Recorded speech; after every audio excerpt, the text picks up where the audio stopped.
justement, je relisais un livre que j'avais lu quand j'étais jeune, qui s'appelle L'homme révolté de Camus.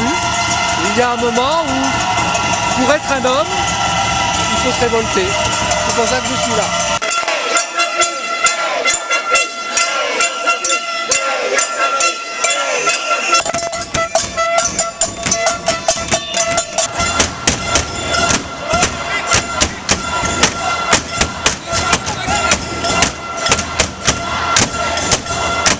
Bonjour, je suis Jean-Luc Godard en direct de BFM TV. Aujourd'hui, c'est la manifestation des classes préparatoires. Nous faisons un petit reportage pour immortaliser ces actions révolutionnaires. Nous allons interviewer quelques jeunes étudiants. Vos sentiments par rapport à ces nouvelles réformes? Nous sommes juste scandalisés car les prépas, c'est l'élite de la nation. Nous sommes là pour représenter la France aujourd'hui. Et donc voilà, nous... Venez m'aider à changer l'interview.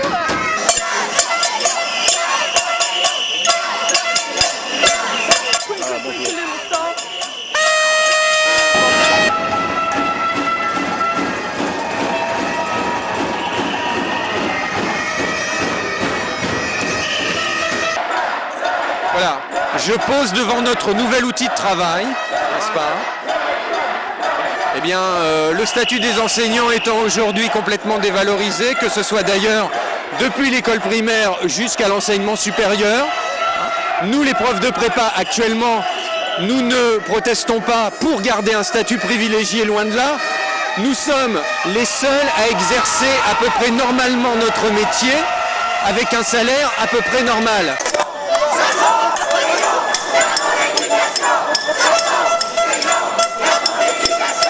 Qu'est-ce que vous faites dans la vie?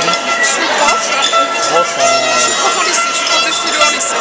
Vous n'êtes pas prof en prépa? Non, je suis pas prof. Alors qu'est-ce que vous pensez de tout ça et pourquoi vous êtes ici aujourd'hui? Parce que je trouve ça scandaleux qu'on s'en prenne au corps enseignant de cette manière. Nous, pour l'instant, c'est les profs de prépa, mais c'est tous les enseignants qui sont là sur la sellette et je trouve ça scandaleux qu'on soit toujours pris pour des boucs émissaires. Les remplaçants. C'est la lutte finale, vous pour nous et demain, l'internationale sera le jardin du passé, debout, debout. La prépa se meurt. Où est la ferveur du peuple? Où est la ferveur? Où est la ferveur du peuple, bon Dieu? Moi, je m'appelle Luc Sinègre. Je suis professeur de maths PSI étoile. Tout ça à Corneille. À Corneille, d'accord. Qu'est-ce que vous pensez de tout ça? C'est un peu triste qu'on doive défendre les classes préparatoires en barrant une rue, que nous avons une histoire qui date de 200 ans, que je crois que personne ne remet en cause le travail. Si vous êtes étudiant en classe préparatoire, vous devez savoir ce que c'est que le travail, le travail qu'on y fait. C'est si important aujourd'hui alors? Pourquoi c'est important? D'abord, il y a une attaque contre notre, tout d'un coup on dit vous valez 20% de moins. Je vais manifester pour défendre la prépa et pour faire en sorte que la réforme que Péniel a mise en place. Moi ça me permet de rater ma colle, alors c'est super.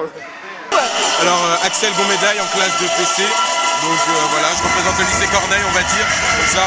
On a prouvé parmi les banderoles qu'il n'y a pas que des bourgeois dans les classes prépa, il y a notamment aussi des boursiers, pas mal de boursiers, et même des personnes de classe modeste, comme moi-même, qui n'ont pas forcément beaucoup de revenus et qui se basent sur les classes prépa pour pouvoir faire valoriser leur CV après leurs études. Je me sens vraiment engagée.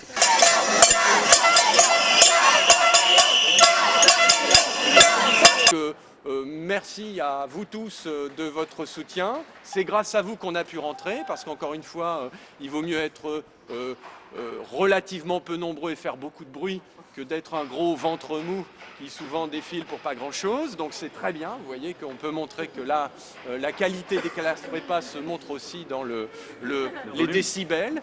Hein, qu'il y a quand même une possibilité dans ce pays de s'échapper par le haut et pas par le bas. On a bien montré aussi qu'on n'était pas en opposition avec l'université, puisque nous, à Rouen, on travaille avec nos collègues de l'université. Et on leur a bien dit que le problème n'est pas les salaires excessifs que nous gagnons ou les conditions exceptionnelles que nous avons, il se trouve qu'en France, les classes prépa sont les seules à rester dans une condition normale d'enseignement. Mais comme tous les autres profs vivent des situations et des conditions anormales de paupérisation, de misère, de disqualification, d'absence d'avancement, de surcharge de travail et de destruction de leur statut, eh bien, c'est plutôt sur nous qu'il faut se calquer pour réformer le système éducatif, plutôt que de faire sauter la tête de ce système. J'ai rappelé évidemment la fameuse apologue latine des membres et de l'estomac. Hein, quand on coupe la tête, c'est tout le corps qui meurt. Hein, voilà.